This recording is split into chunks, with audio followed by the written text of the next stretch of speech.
It was only one game, but it felt like much more as the Phoenix Suns dropped a dud to the Dallas Mavericks on Monday night. On today's episode of Locked On Suns, we'll talk about why this one hurts Suns fans so bad. Is it just a Dallas thing? Is it just this rivalry? Or is there more going on here? Let's go. You are Locked On Suns, your daily Phoenix Suns podcast, part of the Locked On Podcast Network. Your team every day.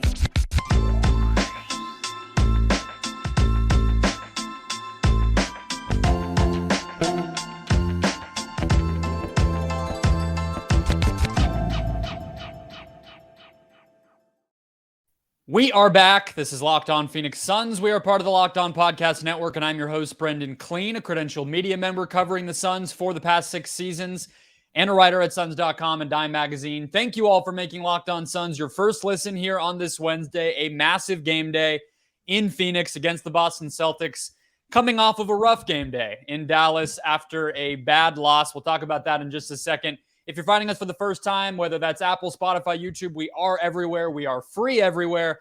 And the best way to support the show is just to follow along and listen and watch. So hit subscribe or follow.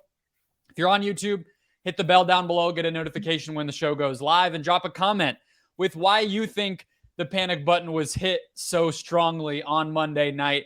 If you think it was hit so strongly on Monday night, joining us to talk about if he thinks that panic button was right or wrong is Aaron Edwards for his weekly stop-in here on Wednesdays. Today's show, guys, is brought to you by Prize Picks.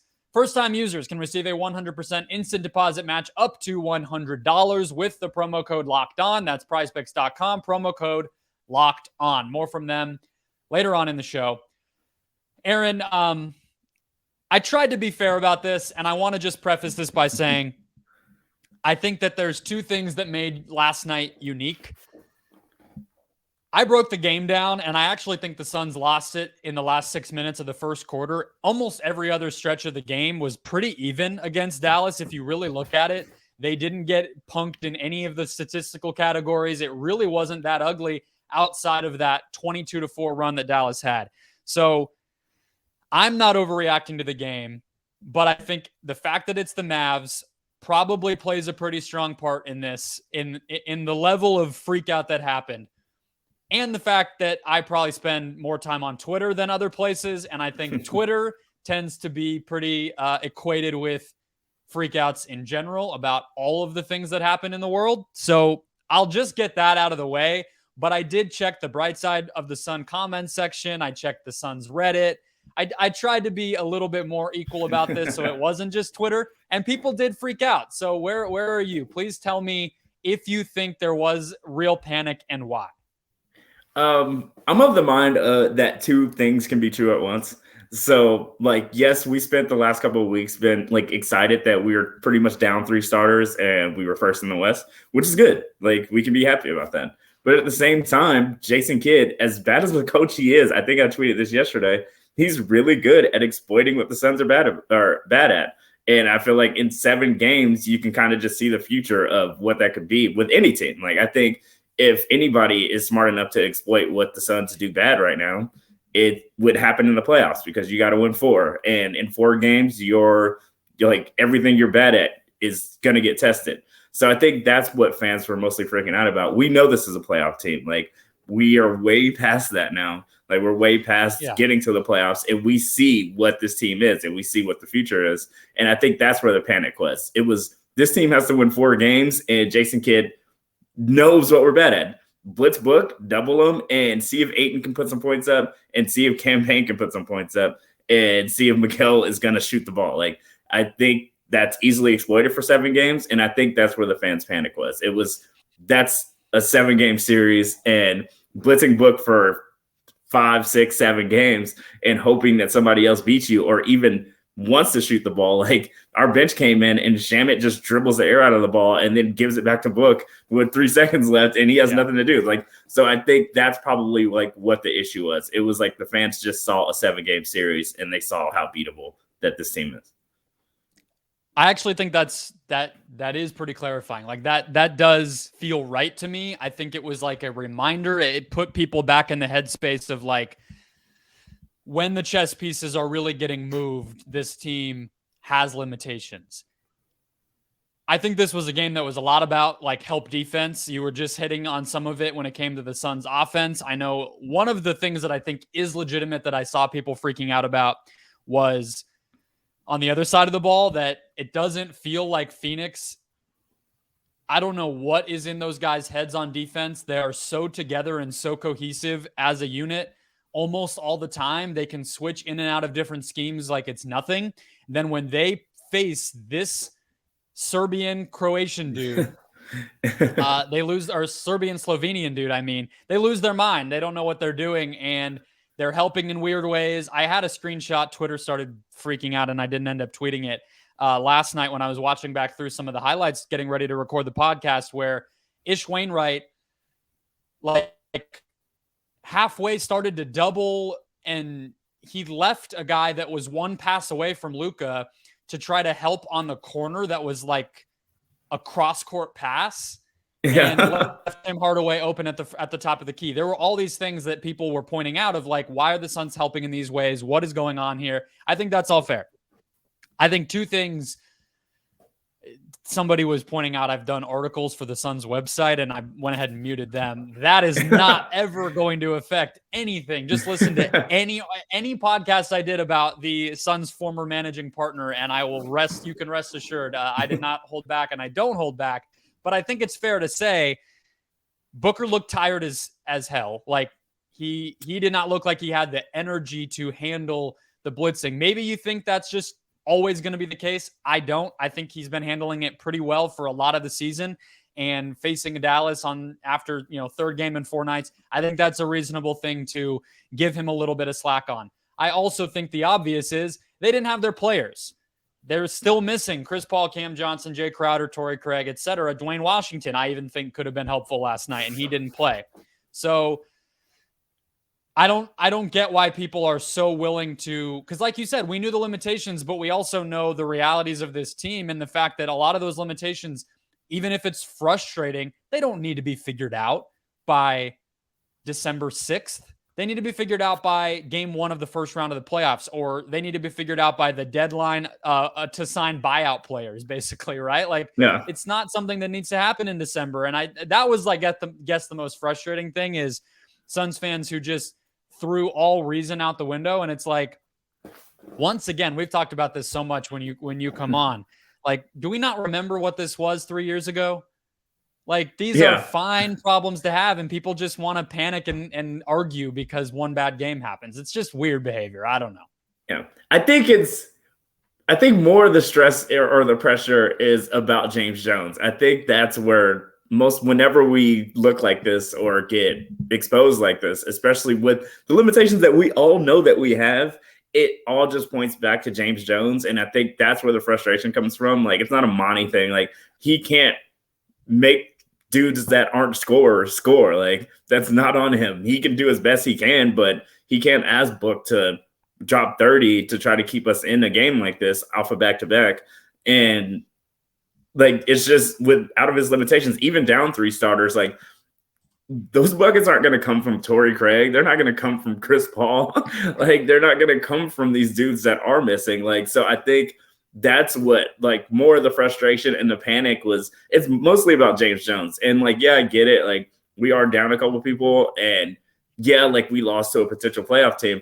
But I think most of that was about James Jones and just the limitations we see. And like, even the dudes that come back, like, they're not gonna, when Book is getting blitzed, they're not gonna drive to the basket, get fouled, or put shots up, get 18 shots up, and help Book out. Like, those aren't Cam the Johnson type of dudes.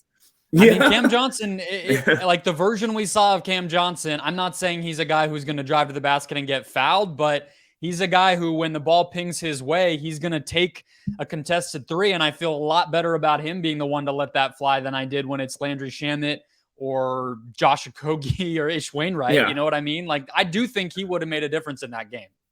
Yeah, I think the version of Cam Johnson in the first half, well, in the first couple of games, yeah, like, but even if we got that Cam Johnson in the playoffs last year, it's just, we don't know what Cam Johnson's coming off of injury. He was bad in the playoffs last year. So I just don't know what Cam Johnson is even coming back. Like, it'll be a starter Cam Johnson, and he knows, like we saw before, like he's getting shots up now and he's confidently pulling, like regardless of who's in his face. So yeah, if we get that dude, then yeah, like that would help a little bit. But I think so many of our points come within like the offense.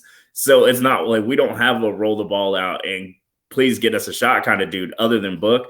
And that's kind of what the panic came from. Like Spencer Dinwiddie, he just loves going against us now, and he's super confident against our team. And I think having a secondary scorer go off against us pushes the panic button on what we don't have. I think that's where like the freakouts come from when other people's secondary scorers go off. It happened in the Houston game. Like they had two dudes getting to the basket whenever they wanted and getting buckets. And I think whenever somebody else does that against us, and when doing it, that's what kind of freaks everybody out. I would pump the brakes on the Rockets guys were getting buckets. They were like 33% from the field. They just were getting to the line. Yeah. They were getting to the line, and that's a big deal to me. Like I've said it a bunch of times. Getting to the line is pretty much the only thing this team is missing. And if we just had a getting to the line dude, then that would put a lot less pressure on Monty having to run this perfect offense every day because that's what it is. It's like within the movement of the offense, that's where points come from. And sometimes you just got to play basketball. And that's what KD even talks about all the time. It's like in the playoffs, you got to win 4. And at some point, your best player has to be the best player, and you just got to make shots. And because the defense gets tighter and they don't call as many fouls, and you just got to get a shot. And I think that's what this team is kind of missing. And that's what everybody's stressed out about. Yep. Agreed on all counts. I mean, I think it's right. I would say the one thing from a standpoint that isn't James Jones, we'll talk about another trade possibility that came up, but just quickly to get us out of here, I think I spent a lot of time in the recap show yesterday, which I would encourage people to go check out, talking about how I actually think that what last night reminded me is that the current version of the Suns starting lineup might actually be worse matchup against Dallas, because Mikal has to do more on offense now, but he also is having to do so much if he's guarding Luka, and there's no Jay Crowder anymore. You know, Josh Okogie can't play a lot of minutes. That was the best that the Suns looked guarding the Mavs, was when Okogie could guard Luka and Mikal was on a Dinwiddie, and they could switch and help and do what they wanted to do. If it's just Mikal on Luka, they've shown us that's not going to stop their offense. So I am a little worried, even though Cam could have helped on offense. Like you said, I think the area he was bad in last year's playoffs, he got embarrassed by Luka defensively. Like, I hate to say that, but it happened. There's like highlight reels of him falling. Like, it's just the reality. So they show it on TV a lot. They do. And unfortunately, that's what happens when you lose in the playoffs in such a bad way. But there's more to get to. They'll play the Mavs again. I want to talk about Devin Booker's signature shoe and what we make of what that kind of means for his stardom, and just the evolution of Nike and him picking up the mantle from Kobe and I guess even Kyrie a little bit. We'll do that next. First, another quick word from Prize Picks. Look, you guys know as well as I do that most daily games are a pain in the butt. They're not always that fun because you're competing against people who have done this for a living, do this for a living, or you're in a league where you forget to check your lineup, whatever. Prize Picks came in and they changed the whole game. They basically overhauled everything. All you have to do is pick 2 to 6 players, and if they will score more or less than their Prize Picks player projection, and you can win up to 25 times your money on any entry. No competing against other people, just you versus those projections. So whether it's basketball, I gave you some examples for the Celtics game on last night's show, or you're looking bigger. You're going soccer when club game comes back. You're looking at women's college basketball, men's college basketball. All you have to do is look at that Prize Picks player projection and decide if the player is going to score more or less than that, or rebound more or less, or get more or less fantasy points. That's it. Entries can be made in 60 seconds or less. They offer safe and fast withdrawals. So download the Prize Picks app now, or go to prizepicks.com to sign up and play daily fantasy sports. First-time users will receive a 100% instant deposit match up to $100 with the promo code Locked On. That means if you deposit $100, Prize Picks puts $100 right back in your pocket. So don't forget to enter the promo code Locked On at sign up for an instant deposit match up to $100. All right, coming back here, Nick DePaula of ESPN in the boardroom, sneaker reporter, aficionado, kind of dropped a little bit of news that hadn't been made super duper official yesterday on Twitter, like in a quote tweet of a follower, Aaron. And there had been some reports about this. We all knew as Book kind of got more famous, made finals, got these commercials and all this stuff, that some version of the signature shoe was going to happen. Unfortunately, especially once Kobe passed away, I think people had an even greater level of confidence that was coming because Book had released at least one edition and some other stuff with Kobe's Protro line. He's done some Air Force One drops before for the Moss Point High School he went to in Mississippi, all this stuff. And now Nick DePaula telling us he is going to get a signature shoe along with Ja Morant, basically in time for the start of next regular season. People were really excited about this, and I think it's well earned. What were your thoughts? It was one of those, like, even when I heard it, I think we had already been hearing whispers of it for so long that we went into like this thing that Suns fans do, is like, I won't believe it till I see it kind of thing. And it was like, I still like just won't really get as excited about it until Book is excited about it and he says something, because he's active on Twitter. He knows when he can say it and when it's coming. I heard he's very particular about the shoe, and that's why it's taking so long, because he wants his first shoe to be really good. So I think just having somebody, like, of course, like, he probably wanted his shoe to be memorable. So I think that's probably part of the reason why it's taking so long. I think he's being particular about it, and he wants it to be the right thing. So yeah, like, I'm excited about it. Like, of course I'm going to get them, but I just really won't believe it till I see it. Do you like the white and orange Kobe 5s that Book released? I mean, he was wearing them last night. Do you like the shoe, or do you feel like it'll be similar to that? I think that he obviously likes playing in the Kobe so much. So I think it's going to have to be similar to that feel, but I think he's going to try his best because he doesn't like the comparisons this much. So I think he's still going to try to do something very different to just try to get away from that.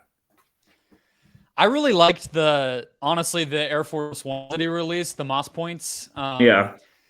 It's just the color. I mean, it's not like they were that creative, but I think I trust that the shoes will look cool. I think Book is enough of a sneakerhead. He's enough of a hoops junkie. He gets what a big deal this is. He's talked about wanting a signature shoe for basically forever. And so I don't doubt any of that, but I'm not going to lie. I would have been a little frustrated if Ja Morant kind of cut in front of him, but also I don't think people realize that if you're like a teenager, is Ja the most popular player in the NBA? He might be, because the other guys are old. I would say it's probably Curry and then Ja. Is that right? I mean, he's I was going to say, really like, popular among kids.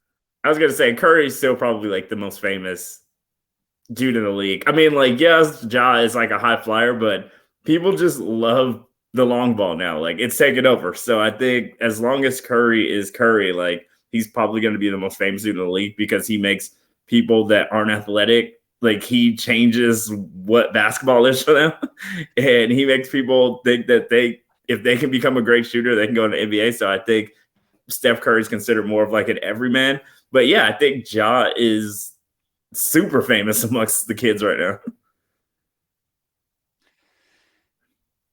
What do you think this will do? Because we talked about this a lot when Book got the cover of NBA 2K, right? I mean, he had a big summer in terms of this stuff, getting the Supermax. Obviously, he had the finals leading up to that. He was in the commercial with the, driving past the Kobe mural in the lowrider, which was people freaked out about in Phoenix, understandably. Like, he has been on this steady rise. I don't know if the signature shoe like makes him more famous. It's more like it rewards him for already being famous. But what do you like? I think about this a lot because Suns fans still aren't satisfied with Book's level of fame. And I kind of feel like if it didn't happen when he was in the finals dating a Kardashian, I don't think it's going to. And I think the reason is because I don't think he really wants to be like the absolute biggest superstar celebrity person in the NBA. as much as he wants all the stuff that comes along with that, I don't think that's what he's hunting for, really. And I feel like, he's about like 10th or 15th in jersey sales. He's going to have a signature shoe, but it's not going to be the biggest signature shoe out there. And I feel like that's just going to be what he is for the rest of his career. I feel like Suns fans should just be satisfied with that, because that's bigger than any Suns superstars ever had before. I mean, in all honesty. Yeah, I think he's just really he's like a Midwest dude. And I think that there's like a laid backness that comes with that. And he doesn't really like go for the fame stuff. Like, he's mentioned in a Drake song. He dated a Kardashian. Like, he was mentioned in like one of the most famous Drake songs. And I think that, like, yes, if he wanted to really go for it, he could probably be more famous, especially like he dropped 70 in a game once. I think that a dude like that, if he really wanted to like be flashy and go for it, he would have. But I think he's fine with just this. Like, we're going to love the shoe that he gets. And like, we haven't had a player, like, we weren't rocking Amari's out here. Like, we weren't rocking like shoes from pretty much anybody. Starburys.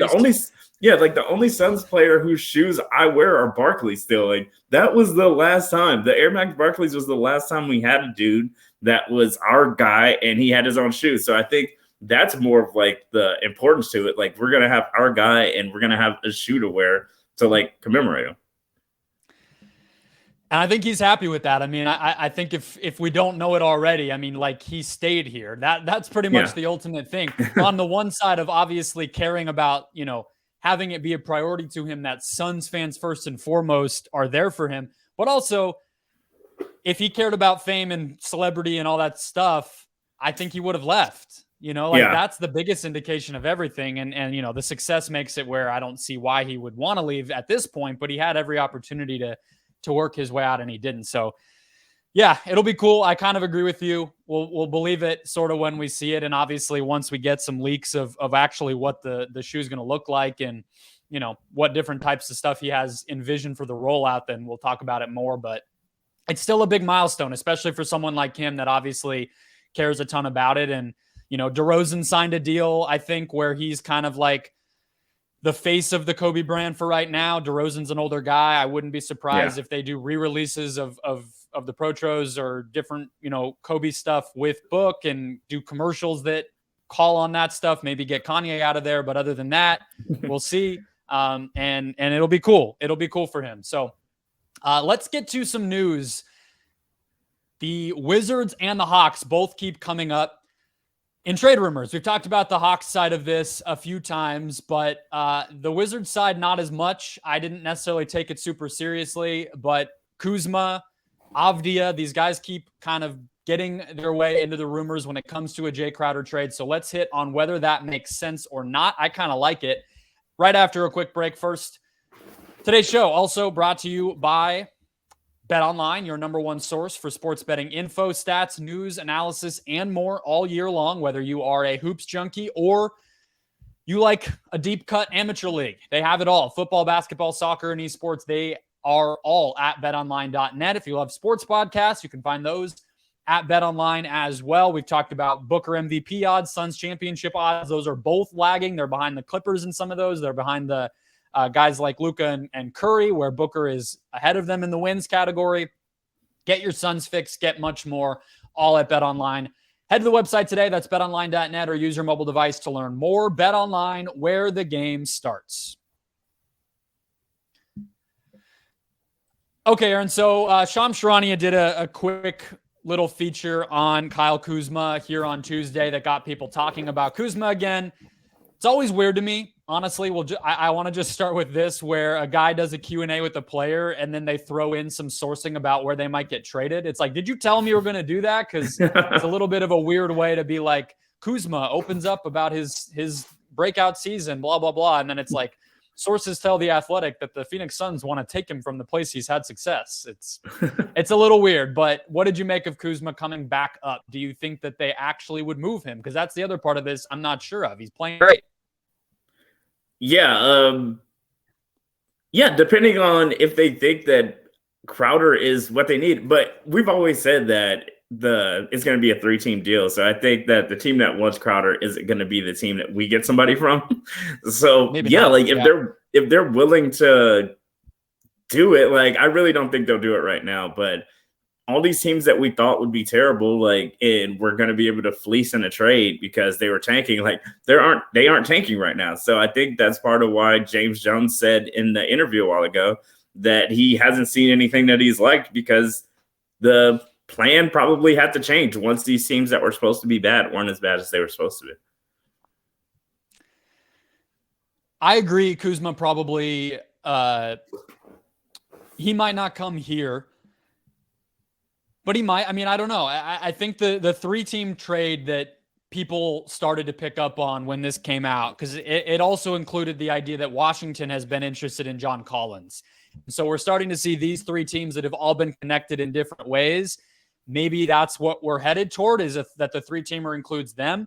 We know the Hawks want Crowder. I think that makes much more sense than the Wizards getting Crowder. I think the Wizards aren't really at a spot where they need to be getting rid of talent to get like a veteran role player. They're not really championship caliber. They're not really trying to be championship caliber, but the Hawks are.